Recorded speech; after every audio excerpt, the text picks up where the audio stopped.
et bienvenue dans Un métier, une vocation. Aujourd'hui, je vais vous présenter le métier d'infirmier, un métier riche et varié au cœur du monde de la santé. Nous allons rencontrer Sandra, elle est infirmière, elle va nous parler de son métier.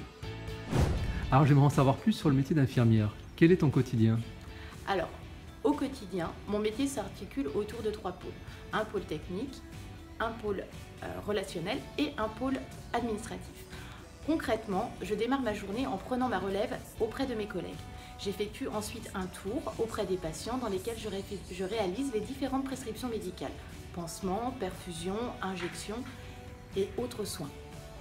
Ensuite, il y a le rôle administratif. Donc, je complète le dossier, veille au bon approvisionnement des stocks et à la transmission auprès de mes collègues infirmiers, aides-soignants, kinés et médecins des informations concernant le patient.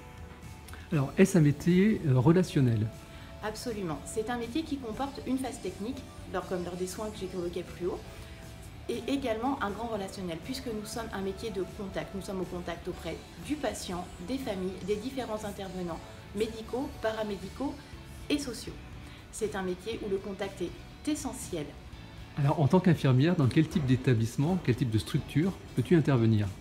Nous intervenons dans tous les types de structures, en hôpital, en clinique, mais également en maison de retraite, en EHPAD, en foyer de vie et sur des structures extra-hospitalières telles que les centres médico-psychologiques par exemple.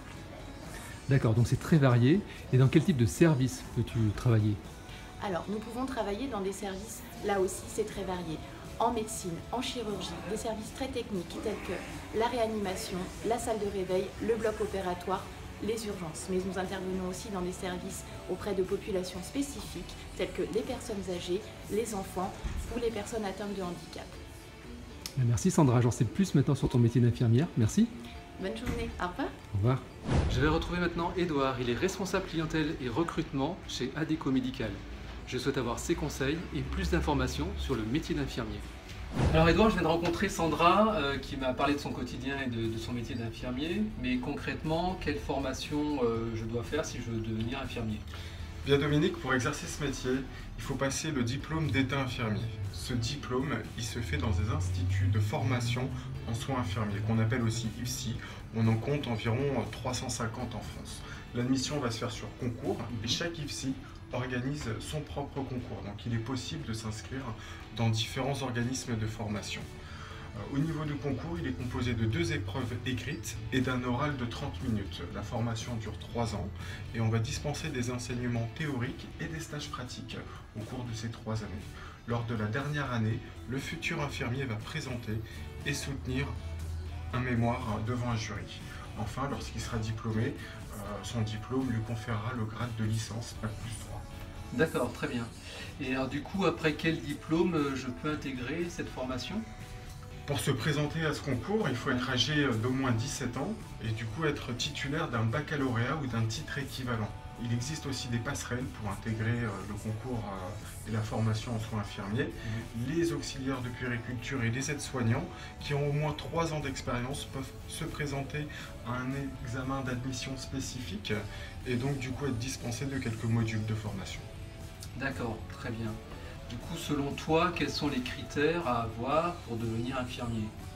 L'un des premiers critères, c'est d'abord la résistance physique. En effet, l'infirmier travaille au quotidien et debout.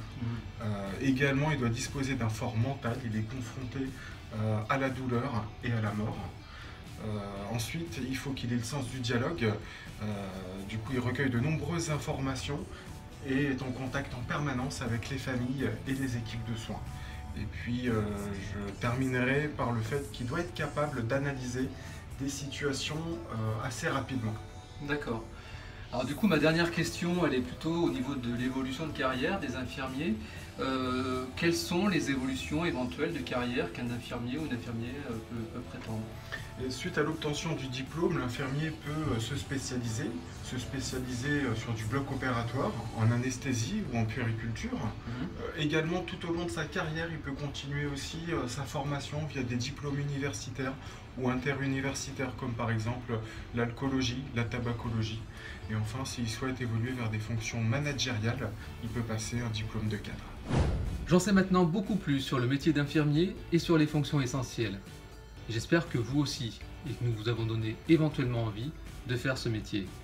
C'est en tout cas un métier passionnant, à multiples opportunités de carrière et d'offres d'emploi. Je vous donne prochainement rendez-vous pour vous présenter un autre métier de la santé et vous attends sur notre compte Facebook et Twitter ainsi que sur adecomedical.fr. À très bientôt!